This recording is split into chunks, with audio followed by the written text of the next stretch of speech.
आपल्यासोबत आमदार ज्ञानेश्वर म्हात्रे आहेत। सर, आज तुम्ही मोदीजींना भेटलात, काय एकूण सांगाल, कसा उत्साह होता आणि काय नेमकी चर्चा झाली? नवीन जे सगळे आमदार निवडून आलेले आहेत त्यांना मोदीजींना भेटायचं होतं, त्यांच्याबरोबर जेवण करायचं होतं आणि बस चर्चा होती कशा पद्धतीमध्ये आपण आपल्या लोकांची सेवा केली पाहिजे, एवढीच चर्चा होती। बाकी अन्य कोणत्याच प्रकारची चर्चा नव्हती। पण एकूणच कानमंत्र काहीतरी दिला असेल, कारण मोदीजी जर आलेले आहेत आणि सगळ्यांना भेटलेले आहेत, कानमंत्र काय दिला? कोणत्याच प्रकारचा कानमंत्र नव्हता।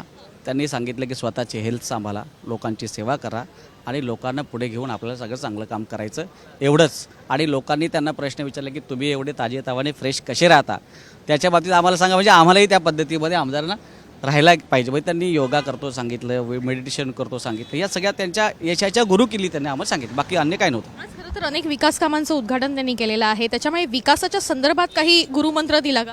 कोणतीच चर्चा झालेली नाही, याविषयी कोणतीच चर्चा नव्हती। ही फक्त अनौपचारिक चर्चा होती की ज्यामध्ये फक्त नवीन आमदार आणि त्या आमदारांना पुढे जाण्यासाठी काय करायला लागलं, काय केलं गेलं पाहिजे, स्वतःकडे कसे लक्ष दिलं गेलं पाहिजे, या सगळ्या गोष्टींवरती चर्चा होती आणि आशीर्वादपर त्यांचं भाषण होतं, बाकी काय नव्हतं। महायुतीचं कौतुक केलं असेल, कारण विधानसभेमध्ये मोठा आकडा निवडून आलाय। ते काहीच नाही, राजकीय कोणत्याच प्रकारची चर्चा नव्हती, यामध्ये कोणत्याच प्रकारची चर्चा होती। आणि ही चर्चा तुम्हाला सांगतो की अनौपचारिक होती, ज्यामध्ये ही चर्चा सगळ्यांना खूप आवडलेली आहे। त्यांचं मार्गदर्शन आम्हा सगळ्यांना खूप भविष्यामध्ये याच्या त्या दिशेने नेण्याकडे आहे।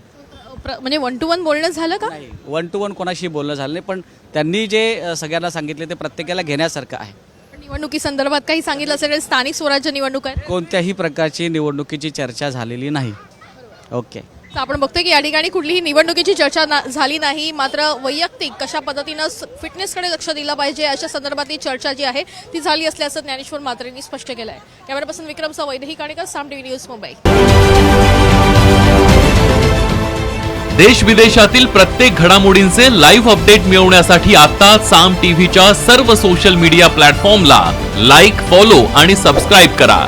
तसंच सर्व नोटिफिकेशनसाठी बेल आयकॉन प्रेस करायला विसरू नका।